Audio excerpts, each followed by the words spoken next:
This thing called planning has been around for a long, long time. Well, people would plan out the activities they're going to engage in. More recently, has been a discipline called strategy. People have put those two things together to call something strategic planning. Unfortunately, those things are not the same, strategy and planning, so just putting them together and calling it strategic planning doesn't help. What most strategic planning is in the world of business has nothing to do with strategy. It's got the word, but it's not.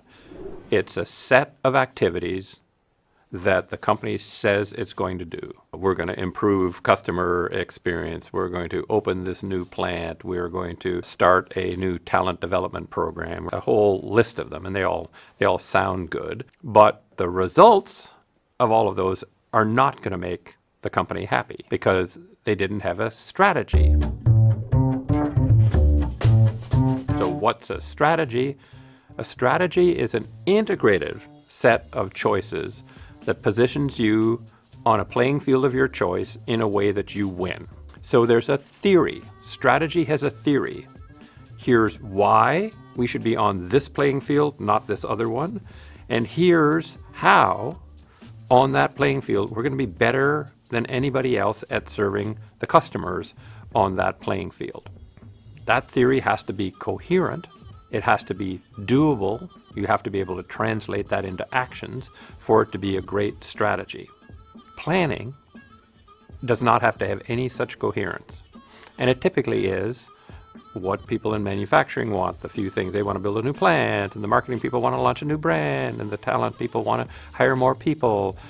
There tends to be a list that has no internal coherence to it and no specification of a way that that is going to accomplish collectively some goal for the company. See, planning is quite comforting. Plans typically have to do with the resources you're going to spend.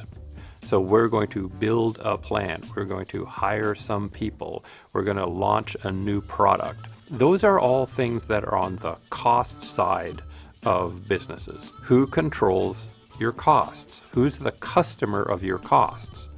The answer is you are. You decide how many square feet to lease, how many raw materials to buy, how many people to hire. Those are more comfortable because you control them. A strategy, on the other hand, specifies an outcome, a competitive outcome that you wish to achieve, which involves customers wanting your product or service enough that they will buy enough of it to make the profitability that you'd like to make. The tricky thing about that is that you don't control them. You might wish you could, but you can't. They decide, not you. That's a harder trick. So that means putting yourself out and saying, here's what we believe will happen. We can't prove it in advance. We can't guarantee it. But this is what we want to have happen and that we believe will happen. It's much easier to say, I'll build a factory, I will hire more people, etc., than I will have customers end up liking our offering more than those of competitors. The tricky thing about planning is that while you're planning, chances are at least one competitor is figuring out how to win. When U.S. air carriers were busily planning, what routes to fly and there was this little company in Texas called Southwest that had a strategy for winning. And, at first that looked largely irrelevant because it was tiny. What Southwest Airlines was aiming for was an outcome.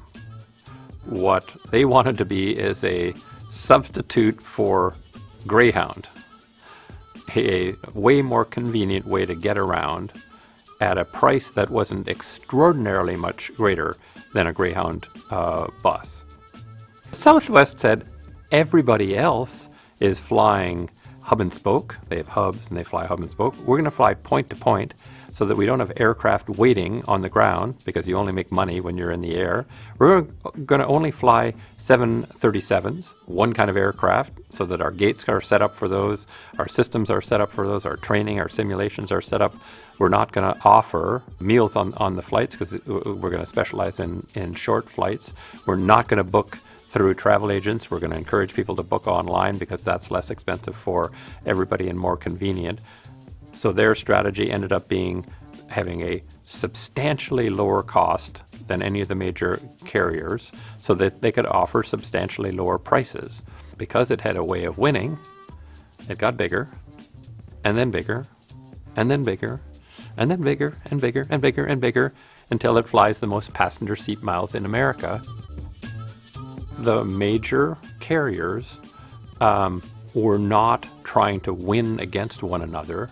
They were all playing to play, as I say. They were playing to participate. Maybe buy more planes, get more gates, maybe grow some, not having a theory of, here's how we could be better than our competitors. And that was fine, until somebody came along and said, here's a way to be better than everybody else for this segment. And so that segment then goes. It's gone, and the main playing to play players have to share a smaller pie that's left over after Southwest takes whatever share it wants.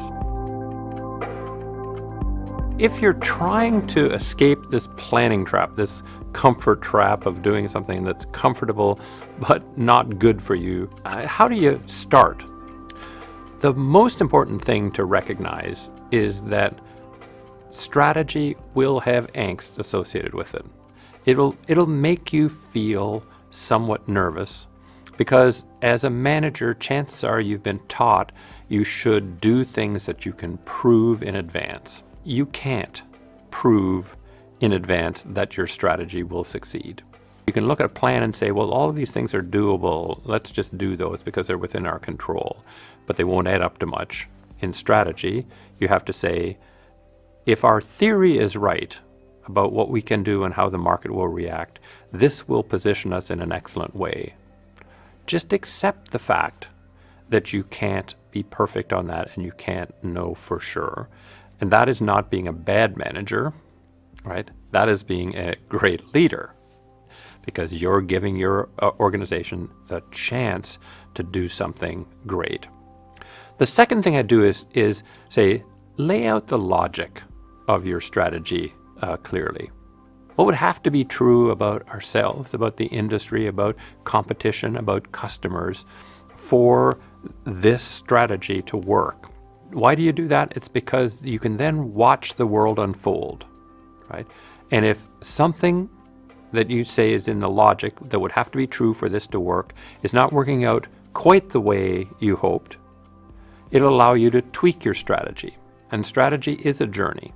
What you want to have is a mechanism for tweaking it, honing it, and refining it so it gets better and better as you go along. Another thing that helps with strategy is not letting it get overcomplicated. It's great if you can write your strategy on a single page. Here's where we're choosing to play. Here's how we're choosing to win. Here are the capabilities we need to have in place. Here are the management systems. And that's why it's going to achieve this goal, this aspiration that we have. Then you lay out the logic, what must be true for that all to work out the way we hope. Go do it and watch and tweak as you go along. That may feel somewhat more worry-making, angst-making than planning, but I would tell you that if you plan, that's a way to guarantee losing. If you do strategy, it gives you the best possible chance of winning.